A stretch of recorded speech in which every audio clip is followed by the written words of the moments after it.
with Home Stitchery Decor. Today I'm going to teach you about some Etsy hacks that I have figured out that are actually working for my digital files.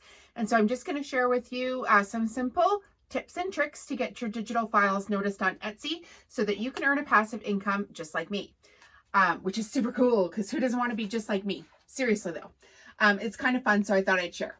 Okay, so everybody knows that I have my Mandala files, and if you don't know that, check out the YouTube tutorial on my Mandala files. I have a farmhouse home decor company, and basically I started doing the digital artwork so that my Cricut maker can make a product for me while I'm sewing, so I can kind of double dip on my time. So I'm a huge fan of Etsy because it has free traffic. Specifically for digital items, it's a really good resource to list things up on there for. So I know some people say don't sell on Etsy. That's fine. They can all have their opinions. But I believe that Etsy is a great place to market your digital items. And then you can always send traffic back to your website for different products and such. So if you want to hear more about that, I have another video that tells you basically how to make more money with fewer products. I will link that at the bottom of the video. Don't worry about taking any notes or anything here because I'm going to write a blog post on this with the actual tips, with an actual download that you can easily download, and then you can try the tips for yourself. Okay, so the first project we're going to start with is when we're making our digital files, it doesn't matter what digital file it is. So I've got mandalas. They're super expensive to produce, and I understand not everybody can afford to produce art files. I get that, but it's not really hard to produce things like SVGs, digital planners, downloadable checklists, those kind of products. You could do teacher resources where you have like math adding sheets, things like that, that you could sell all of those digital products on Etsy. So the first thing you're going to do is go onto Etsy. Go look at the successful stores. So say you want to sell teacher downloads. Go to Etsy and look up teacher downloads, or look up math printable sheets, or look up Katie grade 4 English sheets, and then take inspiration from what they're doing. So if you can see their sheet, you can easily make your own downloads and watch a video on YouTube for how to create digital downloads. If you just type in, how do I create a digital download worksheet, something will pop up. I guarantee you, if it can be made, somebody has already made a video on that. Okay, so you've got your product, you know what you're going to make, and so you head on over to whatever resource you're going to use. Say you're going to use Canva. Canva is one of my favorites to create media. Go over there, use the free resources. You don't even have to pay to use Canva, and you can sell your templates and whatnot afterwards. Be sure to check out all the copyright laws and everything. You're responsible for that. Don't tell them I told you on the internet. So make sure that if you're using sound, if you're using graphics, if you're using templates, that you actually are allowed to commercially sell those. So you're responsible. But anyway, go and make your templates, and then go back to Etsy and look at that store. So if that store has 10 images on the product, make sure you have 11. If that store doesn't have a video, or even if you should just do videos. So take your product and make a 15-second video of it. If they allow for 15 seconds, use that 15 seconds to take a video of whatever you're producing. So I'm producing this mandala, and I'm producing Monogram Files right now. So on my Etsy store, I have a 15-second video because that's what they allow on these products. So I might have this as the focus piece, but this one's in the background. So now people know, oh, okay, well, I sell this, but what's this other thing in the background? Maybe she has a link to that in the description. Okay, so make your videos on that. Take more pictures. So that's number 1 and number 2. Number 3 is your tags and keywords. So if you're not sure what to call your product, go back, go look at the successful store, go read their description of their products.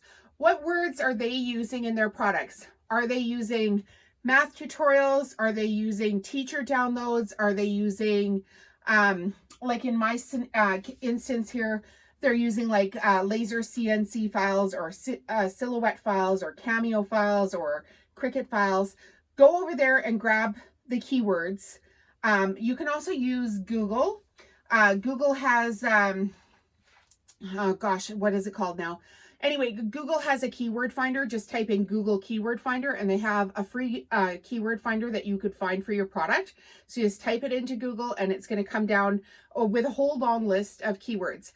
You could also search up free keyword finders. Just Google that and there'll be a bunch of other programs that provide free Google or free keyword finders for anything that you're producing, and then go and plug those keywords and those long tail tags back into your Etsy listing. Okay, so we're going to go ahead and do that. I'm just going to pause this for just 1 second here as my doorbell is ringing. I'll be right back. Okay, I'm back. So number 3 was your keywords. So make sure that your product description is quite long and use those keywords to help drive traffic. You're also at this point going to look at how these other people have named their files. So on Etsy, at the top of anything that you find is how to, how it's searched. So when you went and searched for those teacher downloads, you type something into Etsy. If you type in teacher downloads into Etsy, it's going to give you all kinds of stores. And go through those stores and look at the title descriptions of their products. And then name your product something similar to theirs. You don't have to copy exactly.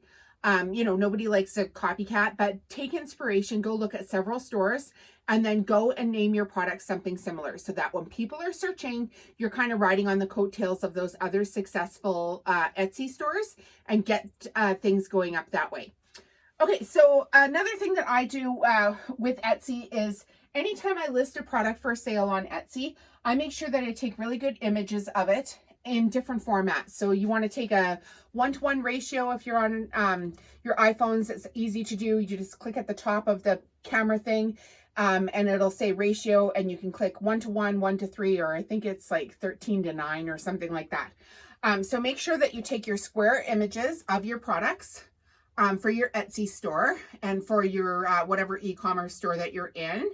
And then make sure that you also take the ratio that's good for Pinterest. So Pinterest is 1-to-3, so that's a long, skinny picture. And then you can easily share your listings over to Pinterest. You can also, Pinterest likes it when you create your own pins. So make a file on your computer, do your Etsy listing, do your Pinterest listings at the same time, and then grab all your images and you can add your text and everything over to Pinterest. So then you can share right from Etsy, you can share directly from Pinterest, you can drive them to Etsy, you could drive it to your own website as well if you wanted to do that. But make sure that you're taking the correct ratio of your pictures so that you can multiply your efforts across multiple platforms. Okay, so now we're going to get everything linked to Pinterest, which will help increase your Etsy sales, because when Etsy sells your products, they want to know that you also are driving traffic to their store. So when you go onto your Etsy analytics, it's going to say, oh, Etsy sent you so much traffic. You sent so much traffic from another source. You could send them from YouTube. You could send them from Google. You could send them from Pinterest. Anything that's like bumping you up in the, hey, Etsy algorithm, look at me, look at me, look at me. Okay, so another new thing to do is I've got my 5 Mandala files. Those have been my basic files that I started out with. But we all know that Etsy likes shops that have multiple products in them. So even though I'm not making a ton of money off of my Monogram files, I'm using those Monogram files as an add-on to get the algorithm to notice me. So my monograms were cheaper to produce. And instead of now having just 5 Mandala files for sale, I now have a monogram alphabet and an ampersand sign. So that means I have 27 more files to please the Etsy algorithm. So basically, if you want to purchase these, you can as well. They're for sale as individual letters, great for shadow boxes. If somebody has a new baby, you can make them a monogram letter of the baby's name, and then on the front of the glass, write their birth weight and time of birth, etc. So even though I don't make tons of money off of them, I am making something because it's driving people back to my Etsy store. I put it on Pinterest, I put it on YouTube, TikTok, Instagram, etc. And it all drives traffic back to either my website or directly to my Etsy store. So a great way to do this too is that you can order more files. So I've just ordered more designs, which I will be uploading in the next little while. I have to get the design, I have to pay for the design, I have to test the design. So it is quite a process to get a new design for me up onto my Etsy store. But I will be having a new design here shortly. I'll just show you a couple of the ones I've got here so far. So that's a square one, and I'll show you this one here at the end.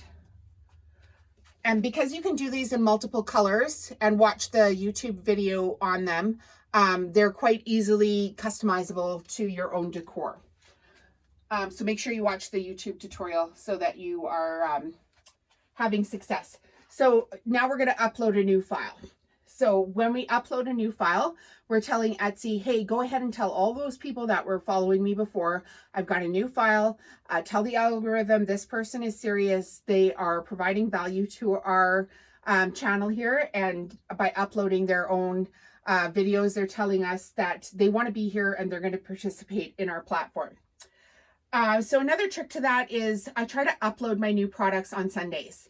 And why I do that is because I feel like most, well, I know for sure because I've seen it on my channel.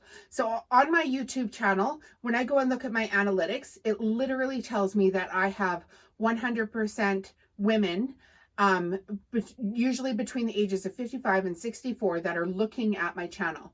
So, most of these people that are looking at my channel, they're busy. They've got kids, they've got jobs, they've got responsibilities.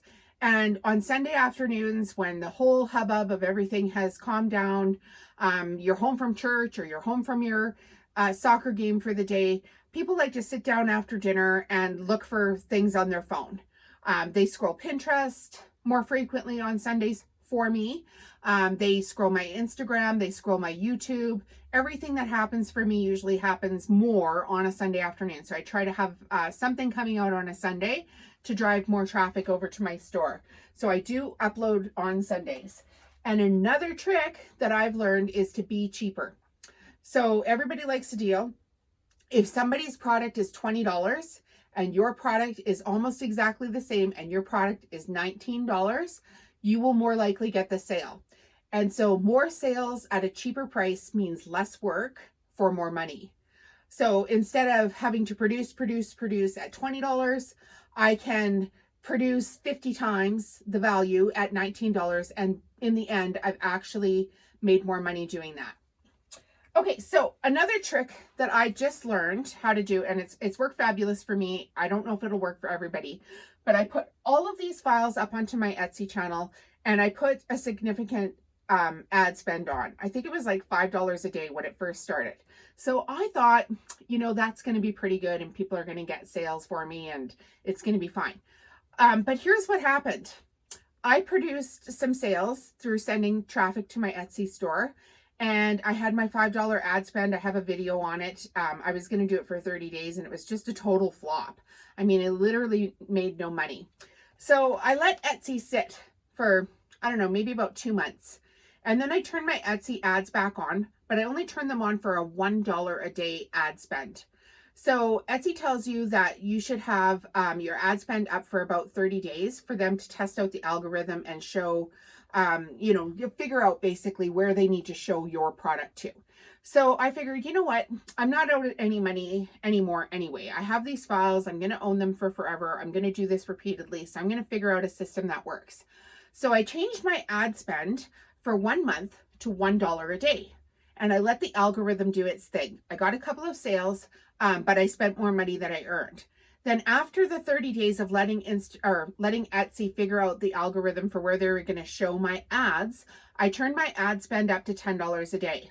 So that's $10 US a day. And instantly, as soon as I turned my ad spend up after that month of $1 a day to $10 a day, I started receiving consistent sales on my files.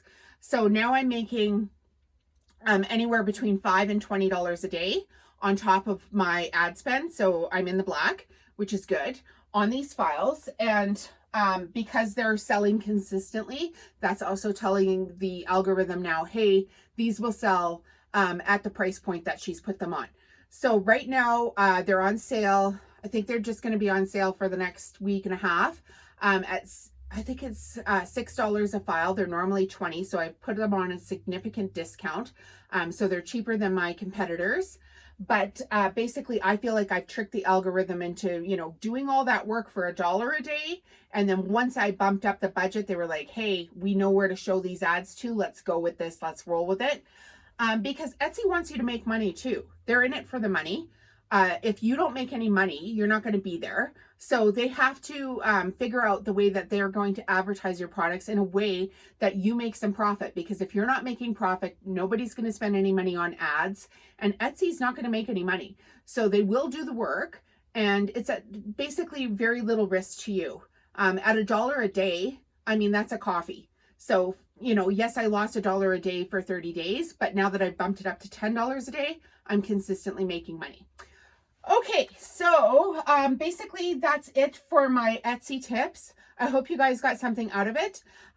If you're getting value out of the videos, remember to like, subscribe, and hit the bell button, because every time you do, that's telling YouTube to show my videos to more people, and I appreciate it so much. And just a disclaimer, I am an affiliate for some of the products that I use in the creation of my art and my YouTube. And if you choose to buy something through a link on a video or a blog, you're helping me stay at home.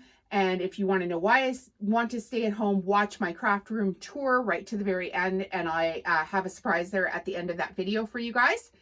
And by all means, share your products. If you make something off of one of my files, I for sure want to see it. I want to cheer you on. So let's get going on this and have a great day. And now I get to turn this off. It's always so dang hard to turn this off.